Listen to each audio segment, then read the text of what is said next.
Fernandel qui chantait un dur, un vrai, un tatoué. C'est vrai que les gens tatoués longtemps ont été associés aux prisonniers, aux motards, aux autres marginaux, mais les tatouages vraiment se sont hissés au rang d'œuvres d'art. C'est tout un marché à peu près partout dans le monde. Et les tatoueurs en France, eux, l'ont échappé belle.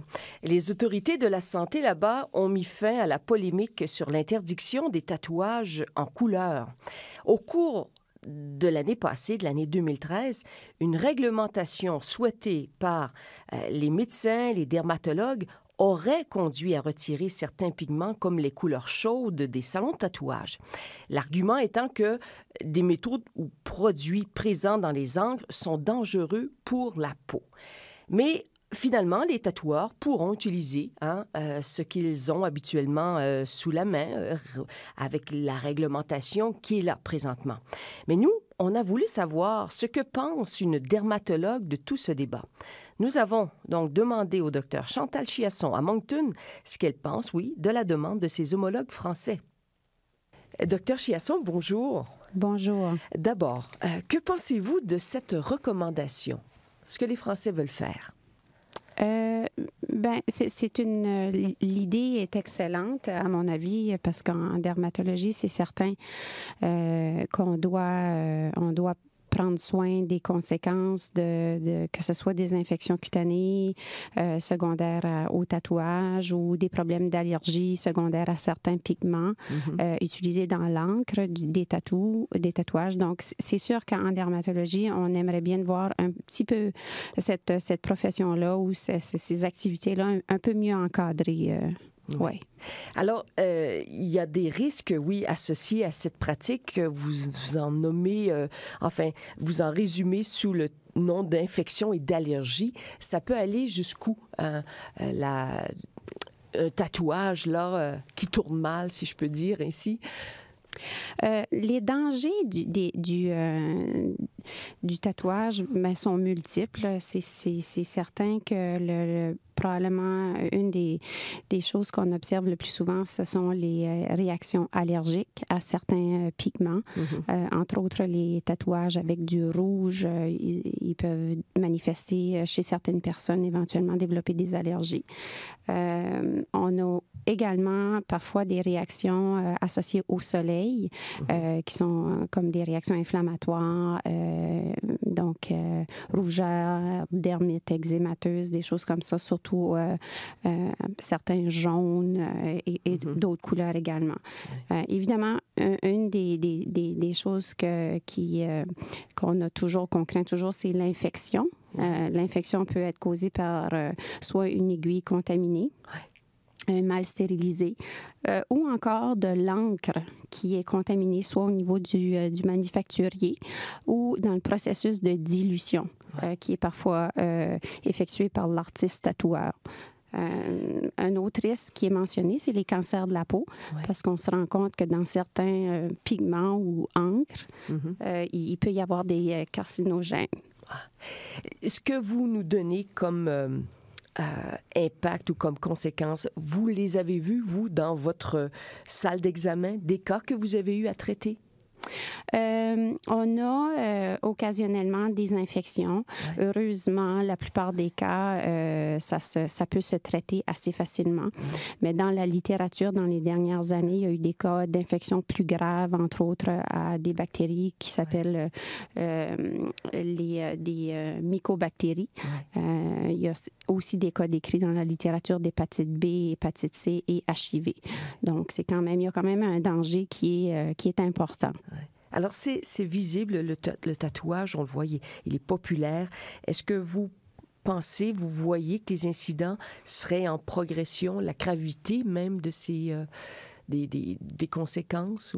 C'est certain, avec l'augmentation de la popularité des tatouages, évidemment, parallèle à ça, on observe de plus en plus de conséquences. En France, où ils essaient de passer la législation, la réglementation, on parle d'environ 2 personnes sur 10 en bas de l'âge de 35 ans qui auraient au moins un tatouage. Aux États-Unis, on parle d'un peu plus, donc 3 à 4 personnes sur 10. Donc, c'est sûr, avec l'augmentation de popularité, nous, en dermatologie, on voit de plus en plus de références, surtout quand on est de garde, de conséquences de cette pratique-là. Ouais. Est-ce que, à votre connaissance, il y a des initiatives du genre au pays qui veulent aller dans ce sens-là, que ça soit mieux encadré? C'est certain qu'on a besoin de plus d'encadrement. En ce moment, au Canada, il y a les endroits où les tatouages sont effectués peuvent être licenciés et inspectés par Santé Canada. Donc, c'est un petit contrôle au niveau canadien, au niveau national. Au niveau des provinces, à ce que je sache, il y a l'Alberta où il commence à y avoir des réglementations des endroits où les tatouages se font. Mais il n'y a pas de licence. Il n'y a pas de certification pour les artistes tatoueurs comme tels. Mm-hmm. Une certification, c'est-à-dire avoir un permis, un papier officiel qui autorise le professionnel à tatouer, c'est ça? Exactement, exactement. Et qui proviendrait de qui? D'où? De quelle corporation? C'est ça, exact. C'est la problématique qu'il y a actuellement. Donc, il n'y a aucun lieu, aucun organisme accrédité pour il n'y a pas de collège ou il n'y a pas d'association pour contrôler la profession. Là, la profession, ouais. Exactement. Et donc, lorsque vous dites être mieux encadré, c'est de cela vous parlez? Effectivement. Okay. Moi, je pense que ça va à 2 niveaux. C'est un encadrement qui devrait être établi au niveau des lieux, des sites ou des salons où les tatouages se font. Et aussi un encadrement des artistes tatoueurs. Et je pense que ça serait à leurs avantages également d'avoir ce genre d'accréditation ou de licence. En tout cas, pour l'instant, Santé Canada s'occupe de la propreté, de l'hygiène des lieux, je pense, si je comprends bien. Mais là, en France, c'est vraiment le produit comme tel.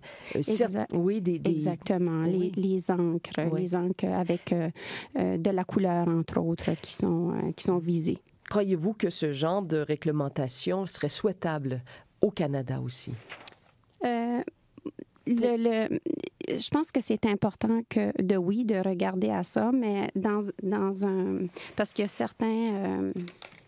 certaines couleurs ou certains encres qui sont contaminés par des métaux toxiques, dont le plomb en particulier, qui peut être très dangereux pour le système reproducteur et le système nerveux. Donc, oui, à mon avis, les produits utilisés devraient avoir devraient être mieux encadrés. Voilà. Il y a certaines substances chimiques également qui ont été trouvées dans plusieurs études, dont des hydrocarbures aromatiques polycycliques, des benzapyrènes, des phénols puis des phtalates. Ouf. Donc, ce sont tous des produits qui peuvent soit avoir un effet carcinogène ou donner des risques à d'autres niveaux.